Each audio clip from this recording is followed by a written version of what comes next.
ऐसे 10 लोगों को कभी तत्वबोध नहीं होता। विदुर जी महाराज कह रहे हैं, जो कोई भी नशा करेगा, मत्तः, शराब पीना, गांजा पीना आदि आदि जो नशे हैं, नहीं भाई, देखो भगवान का प्रसाद जिसे कहा जाता है, उस सर्व दुखों का हरण करने वाला है। और भगवान का प्रसाद, भगवान का नाम, भगवान का उच्छिष्ट प्रसाद, जो हमारे हृदय के पापों का नाश करके प्रसन्नता प्रदान, प्रसादे सर्व दुखा नाम हाँ निरस्यो जाए। प्रसाद का मतलब ये नशा नहीं है। जो करते हो हम प्रणाम करते हैं, पर हमारा शास्त्र कहीं ऐसा किसी भी उपासना में किसी भी उपासक को आदेश नहीं करता। सिद्ध पुरुषों की बात अलग है। जैसे भगवान शिव हलाहल जहर पिए, तुम एक बूंद पियो मर जाओगे। एक महात्मा थे, 10 तोला संख्या रोज खाते थे। पूज्यपाद उड़िया बाबा ने सुना उनका, ऐसा कैसे हो सकता है? अरे 1 तोला में 10-5 मर जाए, फिर 10 तोला।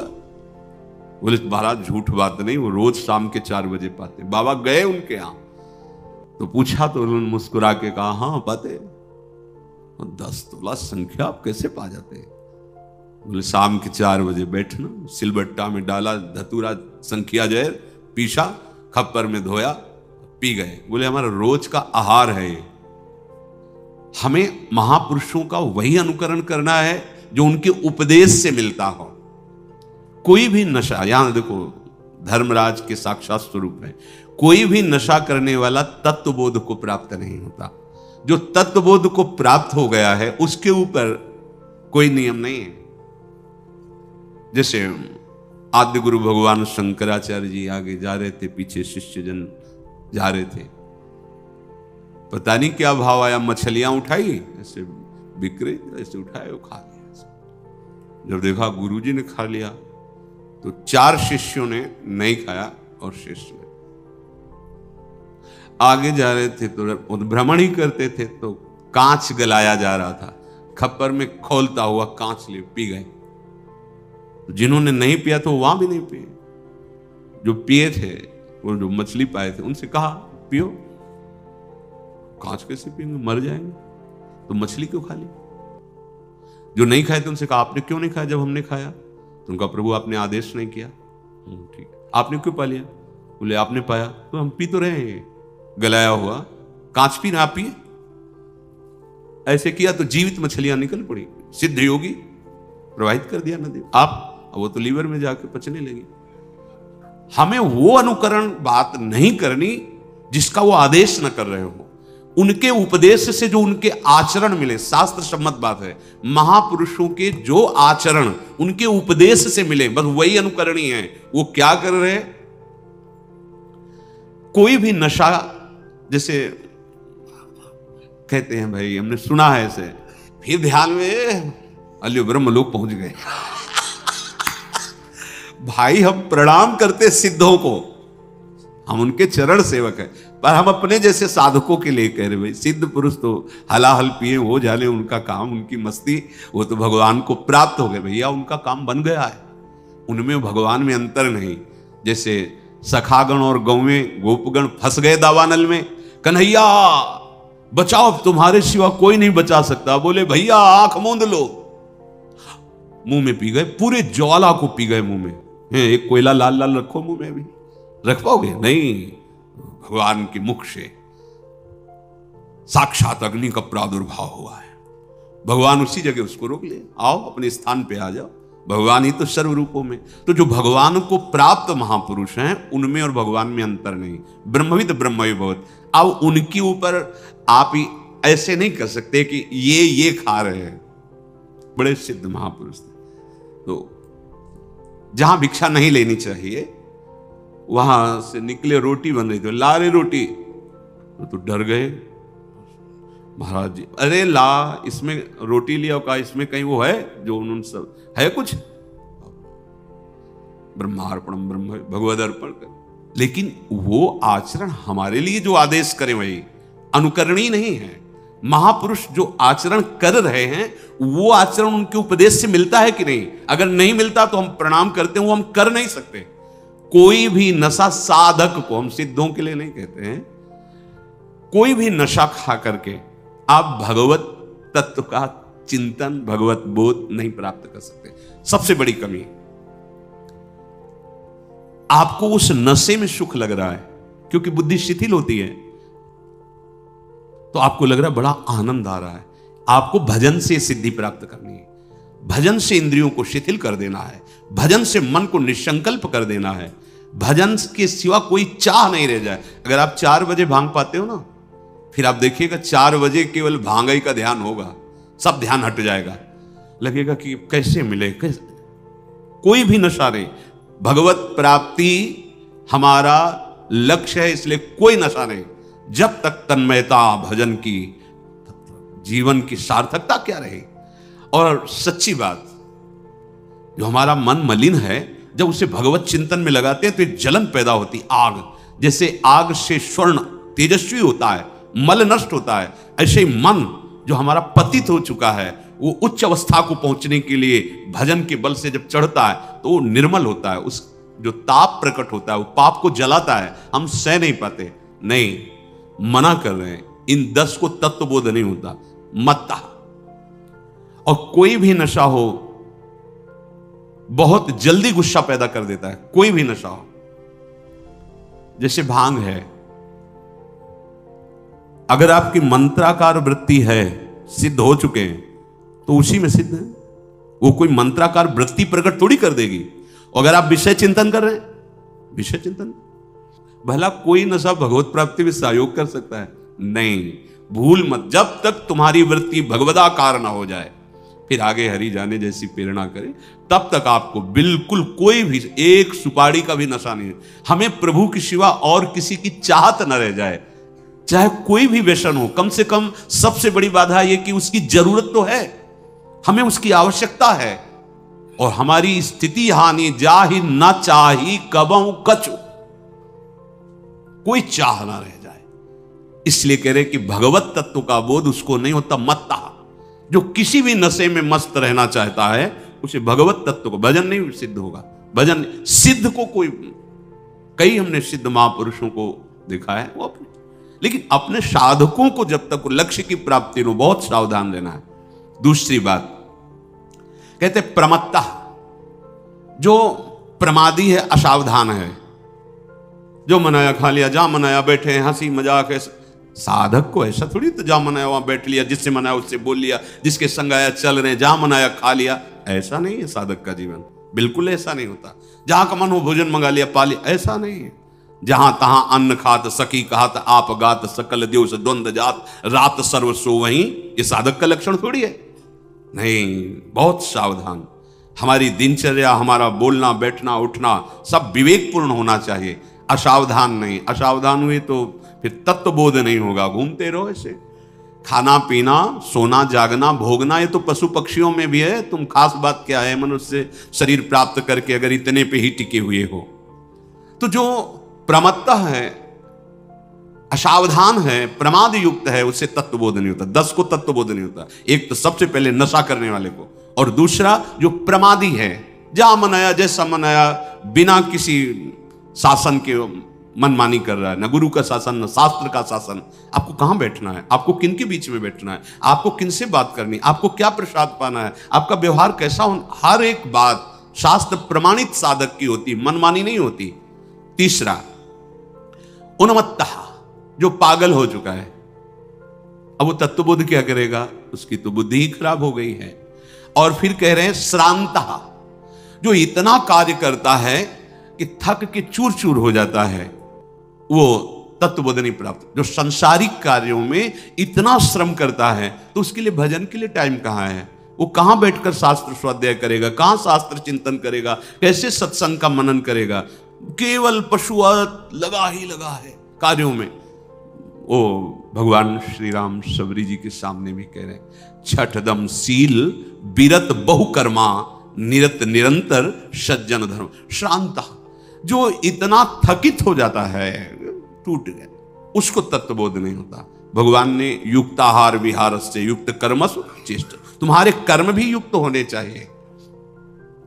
और फिर कह रहे हैं क्रुद्धो, जो क्रोधी पुरुष है उसको तत्वबोध नहीं होता, क्योंकि जब जरा सी बात में असहनशीलता बढ़ी और आप गाली बकने लगे, लड़ाई करने लगे, बहुत विचित्र विचित्र मूर्तियां हैं।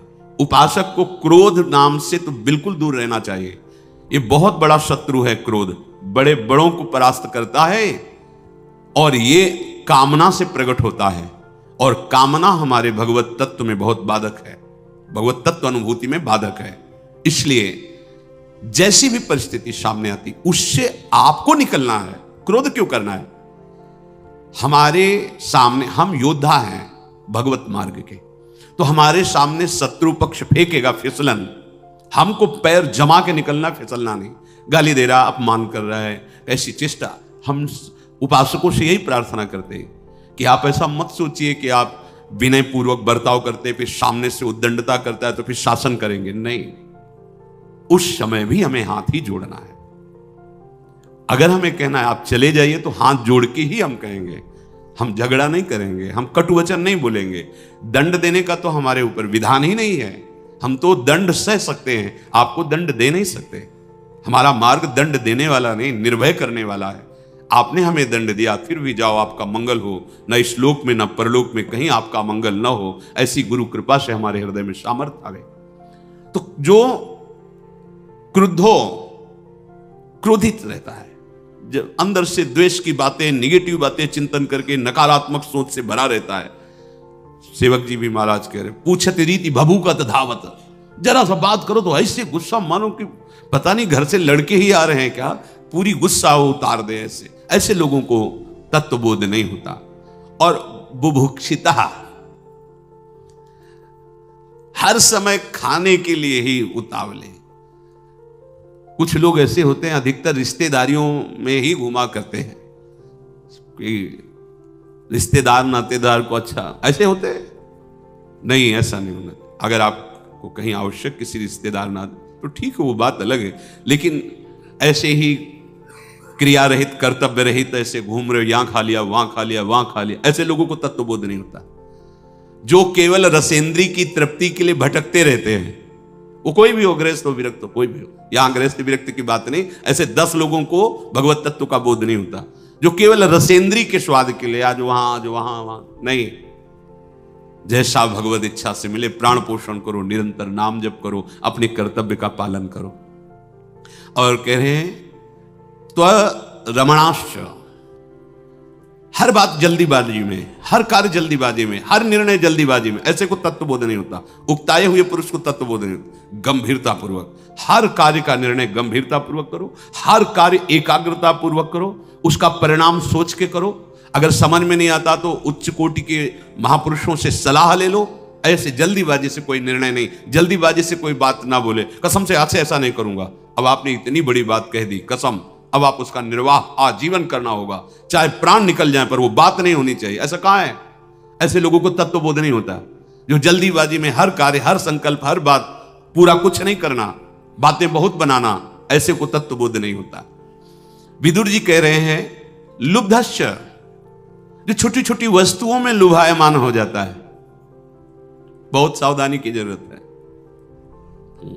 कई जगह ऐसा देखा जाता है जहां सम्मान, प्रियता, उदैन्यता और श्रद्धा प्रकट करता है, वह ये तो हमारे काम, भगवत इच्छा से हमारे काम में आ जाएगी।